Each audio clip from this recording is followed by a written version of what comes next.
Boys in the Hood wasn't a party record, it was hardcore. A tough, uncompromising lyric of growing up in the midst of gang culture, with guns, crack, and the prospect of a short, violent life.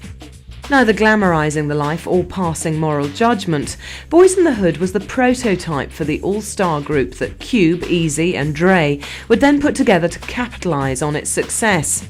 Niggers with Attitude, or N.W.A. Ice Cube and Dr. Dre dropped some history behind the making of Boys in the Hood. I'm about to witness the strength of street knowledge. Dre had introduced me to a dude over Jink's house one day named Maverick.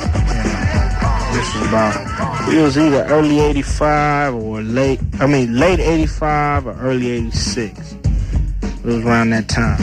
And he seemed pretty cool. Dre knew him and stuff. I was rolling with Dre all the time, so I rolled with him and stuff. And just was hearing him talk. He was starting to mess with Lonzo, but he wanted to do the same. Eric he never wanted to be on somebody else's stuff. He always wanted to start his own stuff. So I think he was just hanging around Lonzo, which was Lonzo the Wrecking Crew, trying to see what he knew about independent record labels, boom, boom, boom.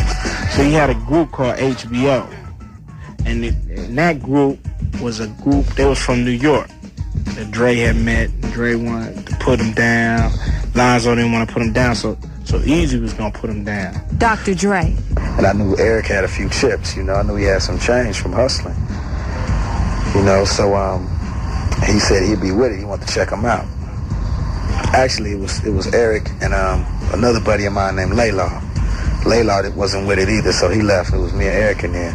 Eventually, the HBO guys, they left the studio, and it was me and Eric in the studio. So I talked him into doing the rhyme. The song was Boys in the Hood. But Boys in the Hood was originally meant for HBO to record, Ice Cube explained. Eazy told me to write a song for him. So I wrote a song called Boys in the Hood. They didn't want it because I was from the West Coast, they was from the East Coast, and East Coast was dominating. So what happened was Dre convinced Eazy to rap. Never the greatest rapper, Eazy-E's version of Boys in the Hood was, however, an underground LA hit. And this convinced Eazy that there was a market for a defiantly West Coast version of rap that didn't ape the New York sound, but told it like it was, on the mean streets of LA. I talked him into doing it. He was pressured. He was like, yo, I ain't never rapped before, I can't do this. So I eventually talked him into doing it. He put on some dark glasses and we cut the lights down and he did it. Next day, we had a hit record. Yella remembers just how much Boys in the Hood blew up. Eric, he was never a rapper. Never. And Dre convinced him to rap it.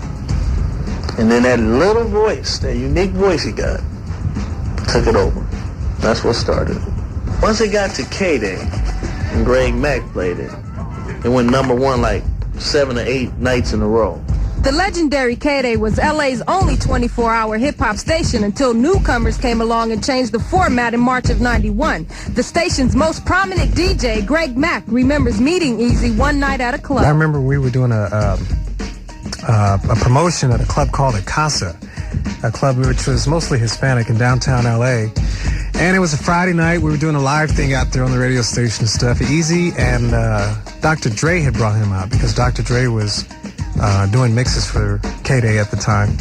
So he had brought Eazy by and said, this is a guy that's trying to get in the business, and, what can you tell him as far as, what he needs to do and what kind of music he needs to come with.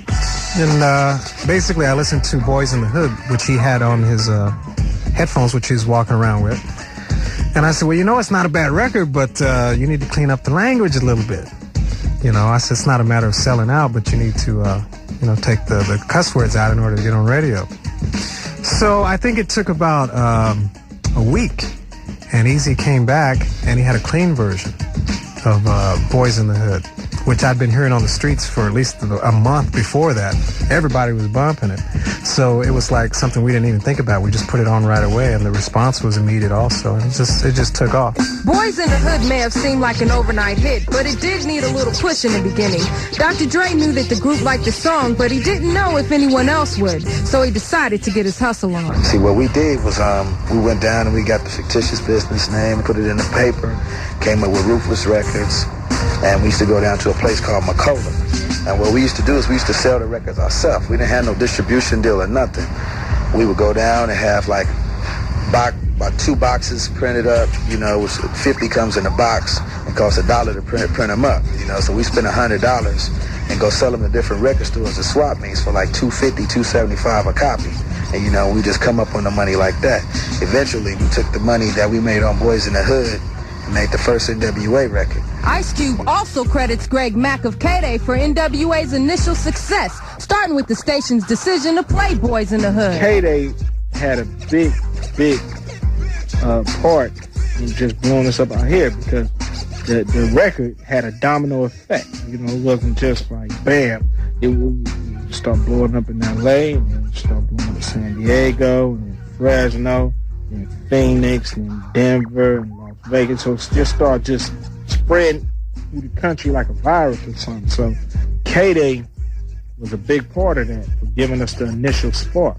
DJ Yella remembers hitting the road with Eazy to promote Boys in the Hood. Eric had like rented the station wagon because we had a little motion tour with Salt and Pepper, UTFO, and somebody else. And we did like 12 little shows in Seattle and Vegas.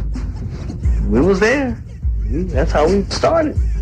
Just doing shows with it. Off of the Boys in the Hood record. That record ended up on Eazy's 1988 debut solo album, Eazy Does It, which went double platinum and was released simultaneously with an album featuring Eazy, Dre, Q, Ren, and Yella, together known as Niggas with Attitude.